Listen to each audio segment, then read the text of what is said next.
नमस्कार, चुनावी पंच में आपका स्वागत है। मैं हूं राजीव और हमारे साथ जुड़े हैं हमारे दो सहयोगी। आसिफ, अपना परिचय दे दें आप। आसिफ इकबाल। और आप हैं भारत शर्मा। तो तीनों लोगों का, हम तीनों का पैनल यहाँ तैयार है जो अभी एग्जिट पोल के बारे में चर्चा करने जा रहा है। लेकिन इससे पहले मैं आपको बता दूं कि 5 राज्यों का विधानसभा चुनाव जो है वो संपन्न हो गए कल, और उसके बाद अभी इंतजार था एग्जिट पोल का। और एग्जिट पोल के अनुसार 5 में से 4 राज्यों में जो चैनल्स दे रहे हैं, 4 राज्यों में बीजेपी की सरकार बनती हुई दिखाई जा रही है, जबकि एक राज्य पंजाब है जहां बीजेपी को हार का सामना करना पड़ सकता है, ऐसा कहा जा रहा है। तो एक बार फिर से हम जुड़ गए हैं चुनावी पंच में, जो हमारा विशेष कार्यक्रम है। और इसमें अभी आसिफ, हम आपके पास आते हैं। आसिफ, आपके पास शायद पूरी जानकारी है कि किन किन चैनलों ने अपने जो आंकड़े लेकर के दिखाए हैं वो क्या है, जरा बताएं। बिल्कुल, हमारे पास जो आंकड़े हैं, मौजूदा आंकड़े हैं, जो उत्तर प्रदेश की पहले बात करते हैं तो एबीपी और सीएसडीएस ने जो अपना सर्वे किया है उसमें भाजपा को 164 से 176 सीटें दी हैं, समाजवादी पार्टी को 156 से 169 सीटें दी हैं, जबकि बसपा को 60 से 72 सीटें मिलने की उम्मीद है और अन्य के खाते में 2 से 6 सीटें जा सकती हैं। इसके अलावा बात करें अगर न्यूज़ 24 और टुडेज चाणक्य की, तो उसको यहाँ पर आपको बताते हैं कि 133 से 169 सीटें मिलने की संभावना है भाजपा को, जबकि सपा को 133 से 169 सीटें मिलने की संभावना है। जबकि अगर बीएसपी की बात करें तो 46 से लेकर 70 सीटें बीएसपी के खाते में जा सकती हैं। और अब बात करते हैं टाइम्स नाउ वीएमआर की, तो इनके सर्वे के अनुसार 190 से लेकर 210 सीटें मिल सकती हैं बीजेपी को, जबकि 110 से 130 सीटें मिल सकती हैं समाजवादी पार्टी को, और इसके अलावा 57 से 74 सीटें मिल सकती हैं बहुजन समाज पार्टी को। और यहाँ पे बात करें इंडिया टीवी और सी वोटर सर्वे की, तो ये जो है यहाँ पे सूरत हाल ऐसा है भाजपा के लिए कि 155 से 167 सीटें मिलने की संभावना है यहाँ पर इंडिया टीवी और सी वोटर सर्वे के अनुसार, जबकि सपा को 135 से 147 सीटें मिल सकती हैं, जबकि बहुजन समाज पार्टी को 81 से लेकर 93 तक सीटें मिल सकती हैं, जबकि 14 अन्य के खाते में ये सीटें जा सकती हैं। और अब पंजाब की अगर बात करें तो पंजाब में इंडिया टीवी। आसिफ, मैं रोकना चाहूँगा, पंजाब हम लोग थोड़ी देर बाद आएंगे, लेकिन उससे पहले हम उत्तर प्रदेश का विश्लेषण कर लें। भारत जी, आपको क्या लगता है ये जो आंकड़े आ रहे हैं, जिस प्रकार एग्जिट पोल में बताया जा रहा है, ये क्या संकेत देता है? क्या बीजेपी की सरकार बन रही है उत्तर प्रदेश में? असल में ये बड़ा दिलचस्प मामला है। अगर हम लोकसभा चुनाव की अगर बात करें, मैं असल में ये बात बार बार ये बात कह रहा हूँ कि हम अगर लोकसभा इलेक्शन जिसमें बीजेपी का परफॉर्मेंस बहुत अच्छा रहा था और बाकी पार्टियां जो हैं वो अपने न्यूनतम स्तर पे अगर मैं उनको मान के चलूं, तो उसके हिसाब से बीजेपी ने 42% वोट लिया था और उसको करीब 350 से ऊपर सीटों पर उसे बढ़त मिली थी।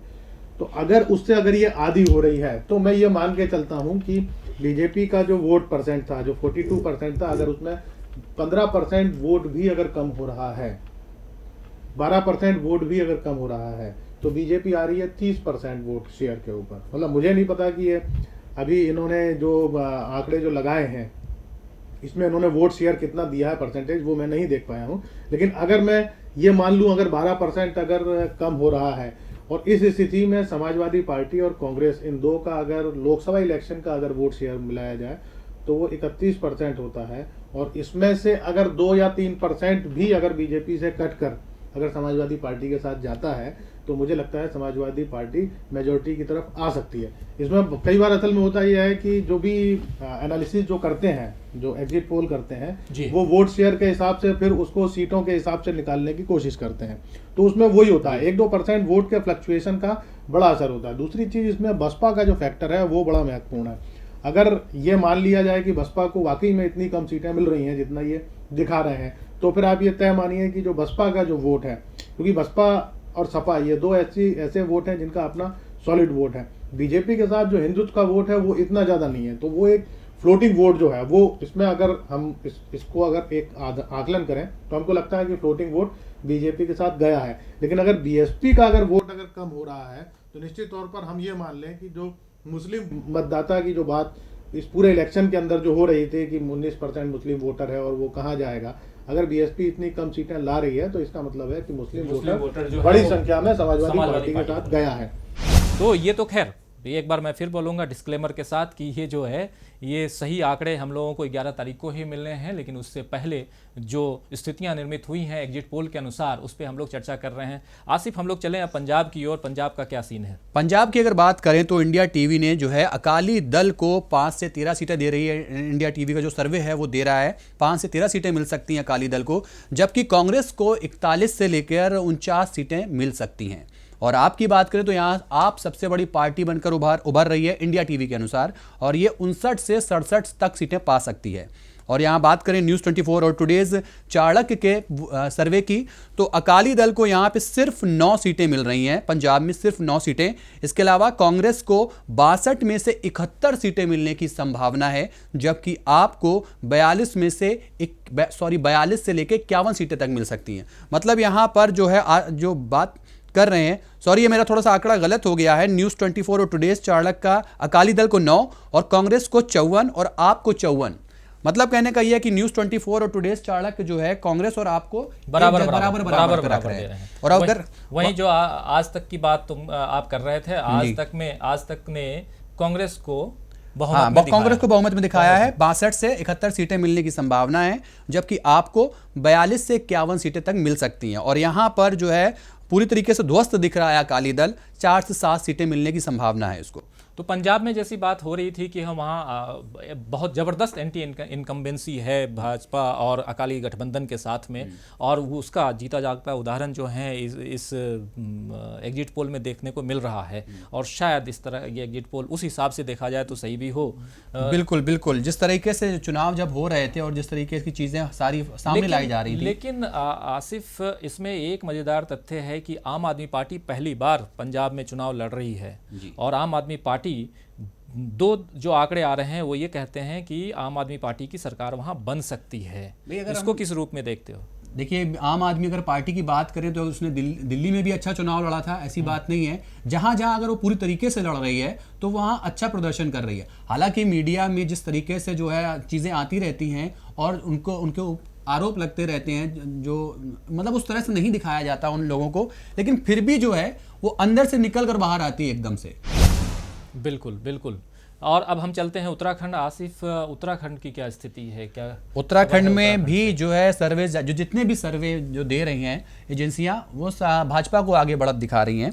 जैसे कि एबीपी की बात करें और CSDS की बात करें सर्वे की, तो भाजपा को 34 से लेकर 42 सीटें मिल सकती हैं, कांग्रेस को 23 से लेकर 29 सीटें मिल सकती हैं, जबकि 3 सीटें जो हैं अन्य के खाते में जा सकती हैं। और अगर बात करें न्यूज़ 24 टुडेज चाणक्य की, तो भाजपा को 53 सीटें, सबसे ज़्यादा सीटें यहाँ पे मिल रही हैं, और कांग्रेस को 15 और अन्य के खाते में 2। मतलब यहाँ पर बिल्कुल ख़त्म, कांग्रेस को ख़त्म कर दिया है न्यूज़ 24 टुडेज चाणक्य ने। और इंडिया टीवी के अगर सर्वे की बात करें तो भाजपा को उत्तराखंड में 29 से लेकर 35 सीटें मिल सकती हैं, जबकि कांग्रेस को भी सेम 29 से 35 सीटें मिल सकती हैं। यहाँ पर इंडिया टीवी ने जो मुकाबला है बराबर कर दिया है भाजपा और कांग्रेस के बीच में, जबकि अन्य के खाते में 2 से 9 सीटें जा सकती हैं। बात करें आज तक की, तो आज तक ने भाजपा को यहाँ पर संभावना जताई है कि 45 से 53 तक सीटें मिल सकती हैं, कांग्रेस को 12 से 21 सीटें मिल सकती हैं, और अन्य के खाते में 1 से 6 सीटें जा सकती हैं। मतलब यहाँ पर सिर्फ इंडिया टीवी है जो कांग्रेस और भाजपा को एक साथ खड़ा कर रहा है, बाकी जो है वो बहुत दूर है आंकड़ा कांग्रेस और भाजपा का, बहुत दूर है आंकड़ा। कुल मिलाकर के सारे जो चैनल्स हैं उनका एग्जिट पोल ये कहता है अगर इंडिया टीवी को छोड़ दिया जाए, इंडिया टीवी भी बराबर 50-50 दे रहा है, बाकी जो हैं वो ये बता रहे हैं कि भाजपा की सरकार वहाँ बन रही है। लेकिन भारत जी, वहाँ पर जिस प्रकार बागियों की जो संख्या 12 थी और वो पूरे के पूरे भाजपा में आ गए और लड़ाई उनकी, मतलब उन्होंने चुनाव लड़ा, वो कैसा, क्या फैक्टर आप देखते हैं, कैसे लड़ेंगे? असल में मतलब देखिए, अब इसमें भी अगर आप देखें तो वेरिएशन इन आंकड़ों में काफ़ी आता है। जैसे इंडिया टीवी तो मतलब अगर हम देखा तो एक तरीके से बीजेपी समर्थक ही एक टीवी चैनल है। तो इसमें जिस तरीके का ये लोग एनालिसिस करते हैं, अब वो बहुत ज़्यादा कुछ समझ में नहीं आ पाता। आमतौर पर होता भी है कि एनालिसिस जो होता है वो शहरी इलाकों में होता है। बहुत ज़्यादा ग्रामीण इलाकों में जो चुनाव के जो भी आंकड़े निकालने जो लोग जाते हैं वो ग्रामीण इलाकों में आमतौर पर पहुंचते नहीं हैं।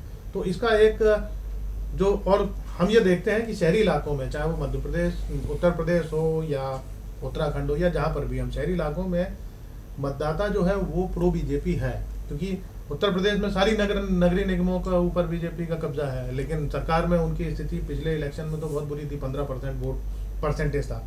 तो इसमें ये चीज़ है। दूसरा क्या होता है कि ग्रामीण इलाकों से निकलकर आ रहा है। अब मैं इसमें फिर एक बात ये करूंगा, अगर समाजवादी, मैं अगर उत्तर प्रदेश की आंकड़े की अगर बात करूं, उत्तर प्रदेश में अगर बीजेपी का वोट शेयर कम हो रहा है तो निश्चित तौर पर वो कहीं ना कहीं सेंट्रल गवर्नमेंट के खिलाफ एक एंटी इनकम्बेंसी है। चाहे हम नोटबंदी की बात करें, हम रोजगार की बात करें, हम महंगाई की बात करें, ऐसे बहुत सारे आंकड़े हैं जो नरेंद्र मोदी सरकार के खिलाफ काम कर रहे हैं। तो बहुत सीधा सा सवाल है, अगर ये फैक्टर अगर उत्तर प्रदेश में काम कर रहा है तो ये उत्तराखंड में काम क्यों नहीं करेगा? और अगर 1-2% वही यहाँ पर असल में ये चीज भी हमको समझना होगा कि जहाँ पर आप बहुत नेक्ट, अगर हम कुछ उसको छोड़ दें, मैं अगर इंडिया टीवी ही जैसे कि इसकी बात करूं या एबीपी और सीएसडीएस की बात करूं, तो इसने भी कोई बहुत ज्यादा डिफरेंस नहीं बताया है। आप 34 दे रहे हैं, उनको आप 39 दे रहे हैं मैक्सिमम। सरकार बनाने के लिए 36 सीटें चाहिए, 36 सीटें चाहिए। तो इसके हिसाब से भी आप देखें तो मतलब बहुत ज्यादा कंफर्टेबल पोजीशन में आपको नहीं आता है। ठीक है, आपने 42 मैक्सिमम दिया है इनको, यहाँ पे 29 दिया है, ठीक है। जैसे उत्तर प्रदेश की बात करूं तो उत्तर प्रदेश में विकास की बात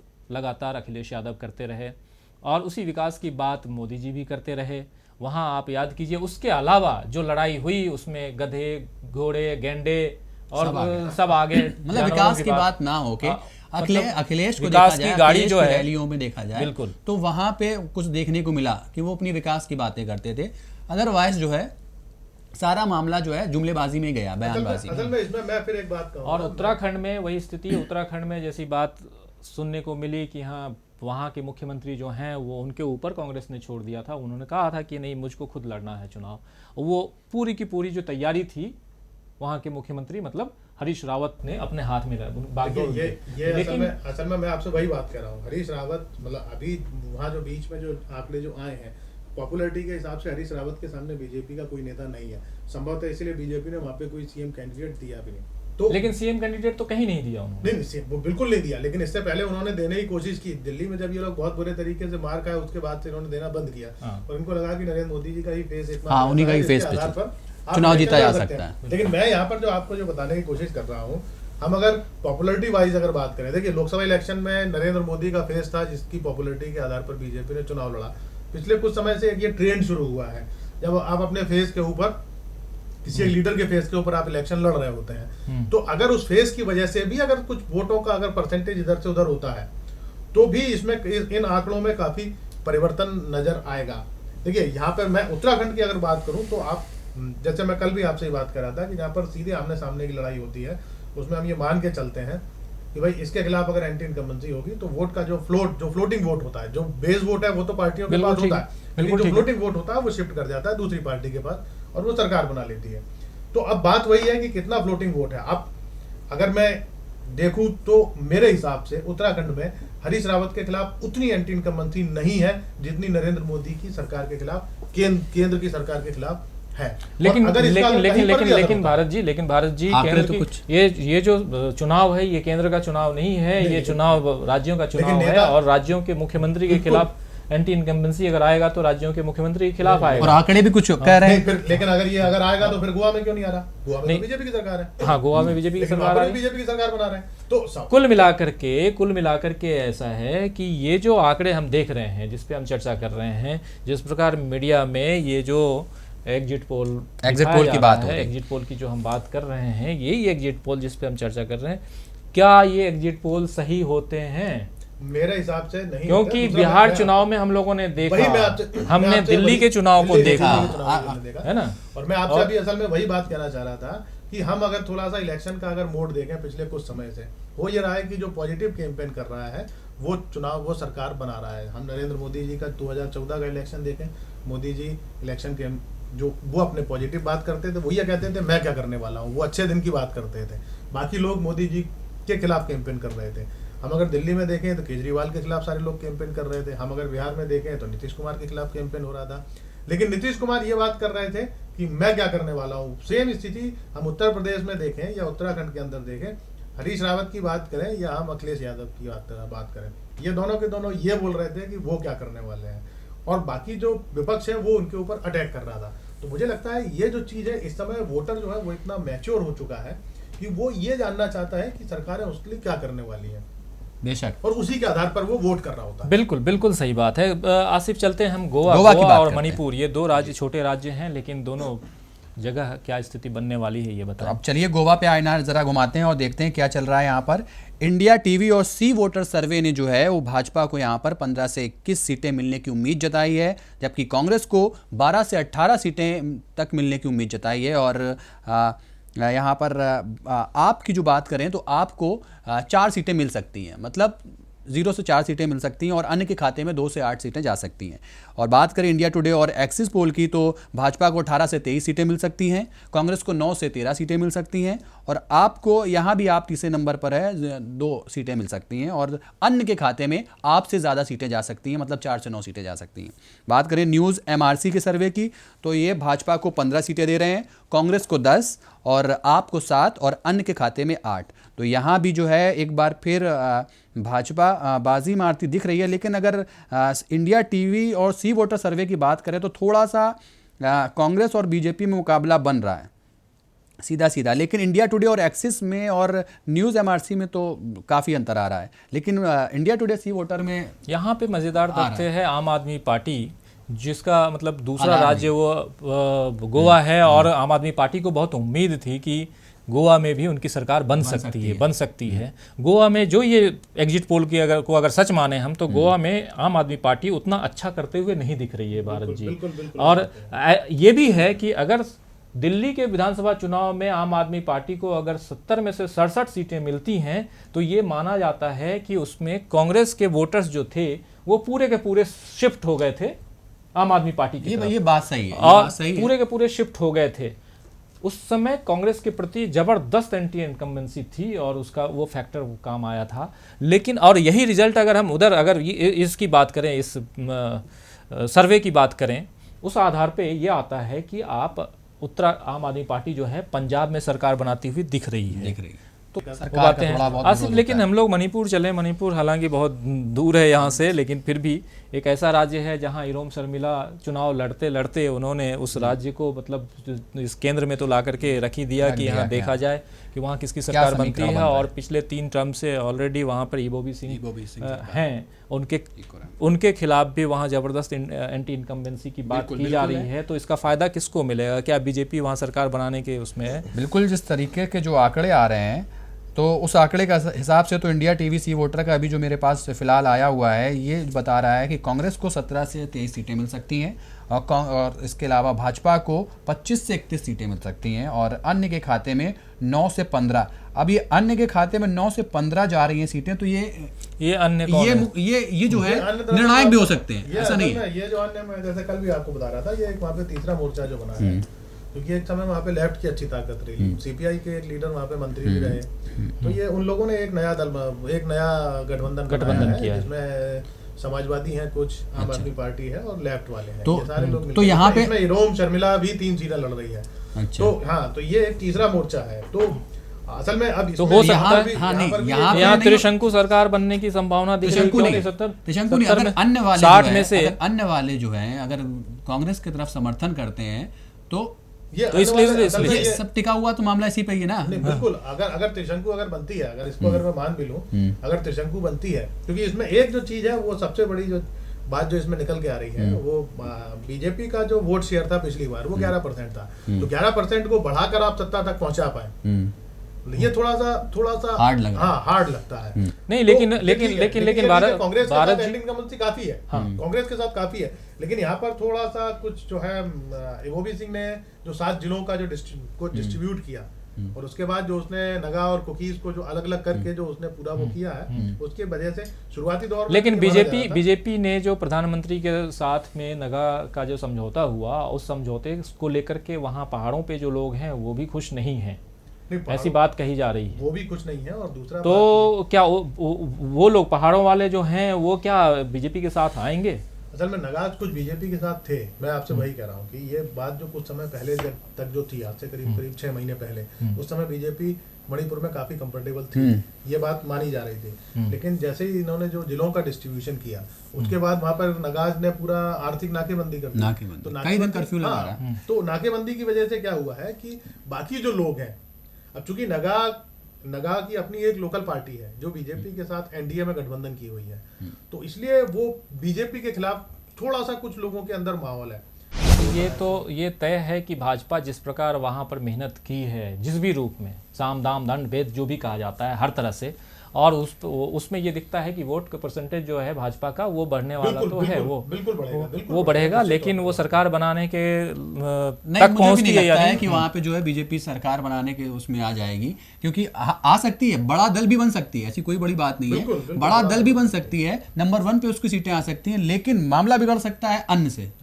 बिल्कुल अन्न जो है वो मामला बिगाड़ सकते हैं, दूसरे दल जो है वो मामला बिगाड़ वहाँ सकते पर क्या है, बहुत छोटी छोटी सी विधानसभाएं हैं, कुछ हजार की विधानसभाएं हैं, तो इसलिए वो जो है अब लोगों के अपने अपने असर होते हैं उन इलाकों के अंदर। बिल्कुल होते हैं। स्थानीय तौर पे भी जो है नई पार्टी को देखते हैं, अन्य मतलब निर्दलीय को भी जिता देते हैं।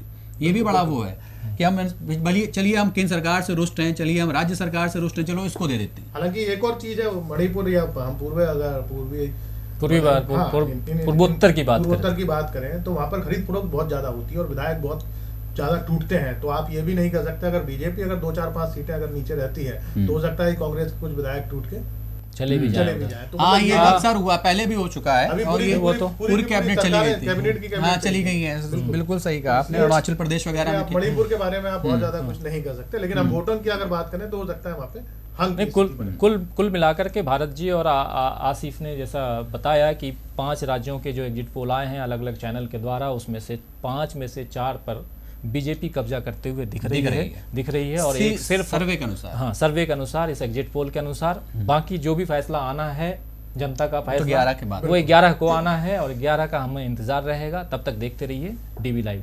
नमस्कार।